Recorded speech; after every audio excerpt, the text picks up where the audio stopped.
Welcome to the discussion of Part 2, Chapter 1. Raskolnikov is back home after the murder of the pawnbroker and, unfortunately, also her stepsister Lizaveta. And he has fallen asleep and he wakes up at 2 a.m. He realizes it is 2 a.m. because he can hear all the drunken men out on the street and the bars close at 2. And so he's like, oh my gosh, it's 2 a.m. I've been sleeping. I came in here. I fell asleep in my clothes. What would somebody have thought if they looked in on me? Like, why would anybody be looking in on him at 2 a.m.? But he's like, they would have assumed I was drunk, which is probably fine. And he realizes, like, I could be covered in blood. I don't even know what I look like. So he runs to the window using the little bit of moonlight that there is, kind of gives himself a once over and is like, okay, there's blood, congealed blood on the hem of my pants. He cuts those threads off. He realizes that there's blood on his sock. He realizes, like, at one point that, oh yeah, I put that bloody purse in my pocket. There's probably blood in my pocket. He turns it inside out. There is. So he rips out the pocket lining. And he keeps kind of like waking up and falling asleep. He realizes he's still got his coat on, so he's got all of the stuff that he took from the pawnbroker. He takes all that and he shoves it in this little hole in the wall behind the peeling wallpaper. He's like, okay, well, at least that's not on me anymore. Like, that's hidden. And then he falls asleep again. He wakes up again in another frenzy where it's like he keeps thinking, like, oh my gosh, and what about this? And what about this? Like, he remembers that he had sewn on the inside under the sleeve of his coat that noose that held the axe. And he realizes, oh my gosh, that, I got to get rid of that. So he cuts that up into a bunch of pieces and throws these little chunks of fabric under his pillow. Like anyone would even know what that was, but he thinks that that's, evidence. And then he wakes up to banging on his door, and it's Nastasya and the porter. And so he's really kind of freaked out because he's like, the porter? Like, why is it the porter? Because the porter is who he stole the axe from to go murder the pawnbroker.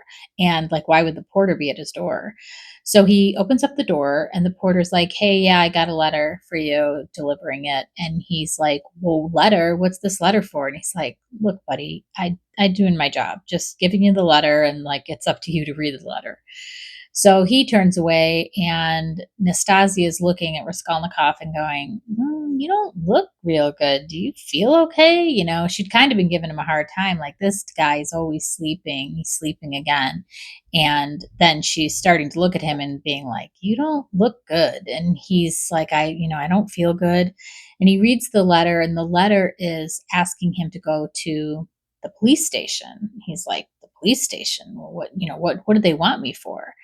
And they're Nastasya's like, oh, you don't have to go right now. You're kind of sick. And he's like, no, I was supposed to be there at 9. And so he decides that he is going to go. Part of him's like, I should just go down there and confess. Like, he's like, this is it.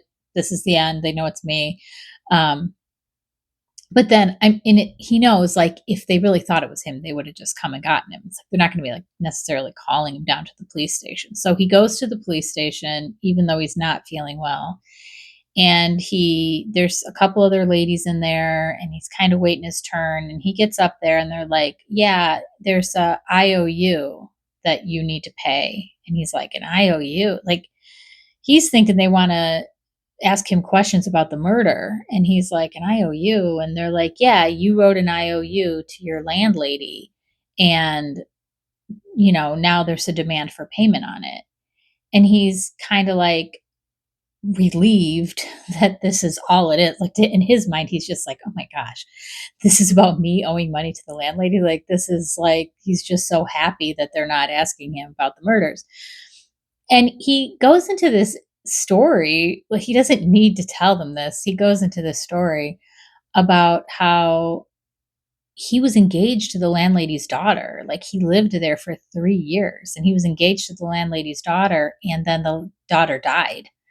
And then he still owed all this money. So I think it was fine if he was the future son-in-law not paying. But then when she died, it's like, okay, now you're just like any other tenant here. And it was kind of this awkward situation. She's like, look, I trust you because you were engaged to my daughter, but I'd feel a lot better if you gave me an IOU. I understand you can't pay right now.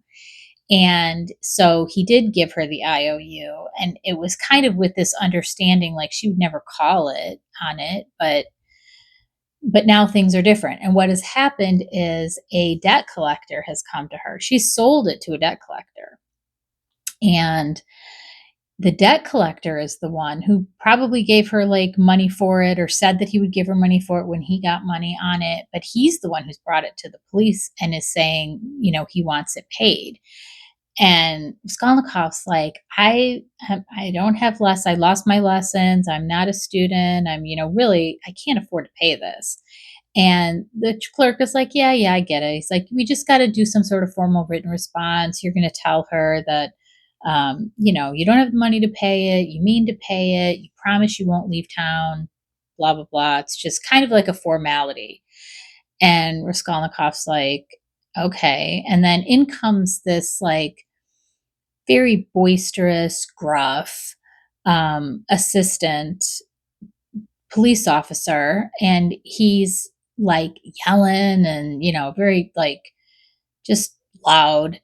And his name's Ilya Petrovich. And he's yelling at some lady that's there. And she's obviously runs a brothel. And he's like, I told you, 10 times. If I had to see you one more time, if there was one more complaint against you, I was going to throw you in jail. And she's like, well, it wasn't me. It was the judge. He came and he broke my piano and he's making pig noises out the window. And just this like ridiculous story and this argument between these two. And Raskolnikov's just like feeling super relieved and kind of taking an interest in like the bizarre story and this yelling back and forth. Obviously, she's been in the police station many times and, knows Ilya Petrovich. And meanwhile, he's getting kind of like, they're like, Ilya, calm down type of a tone from his supervisor, Nikodim Fomich, who's just kind of a little bit calmer and like, we don't need to be so, blustery and crazy with the people here. And so,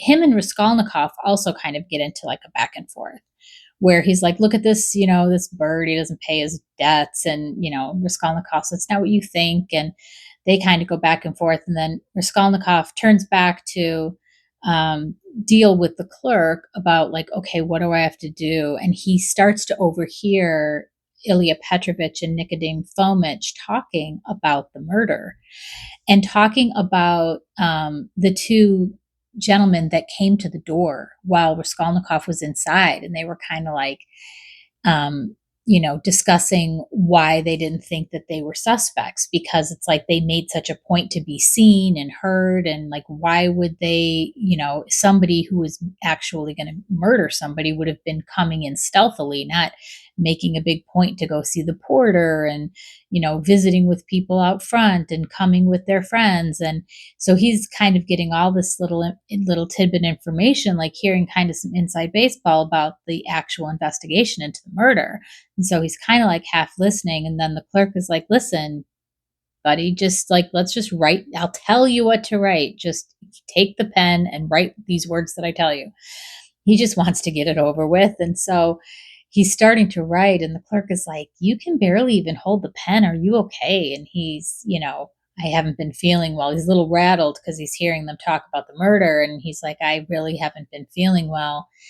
And that and right after that, right after he gets done writing it, he passes out after hearing them discuss the murder. And it's just like really like, kind of got his nerves all on edge. So he wakes up coming back, they've dragged him up into a chair, they've sat him up, and he's like, they're like, what's wrong with you? And he's like, I haven't been feeling well. And they're like, since when? And he's like, since yesterday. And they're like, did you go out yesterday? And he's like, yeah. And they're like, when? They're like really questioning him now. And he's very concerned that his fainting right at the time when they're talking about the murder makes him like look suspicious. Like he's like, oh, now I've brought it to, before I wasn't, even on their radar, but now because I had to, collapse and lose consciousness in the middle of them talking about it, it makes it look like I'm a suspect, like they're asking questions. And so he thinks that they're onto him.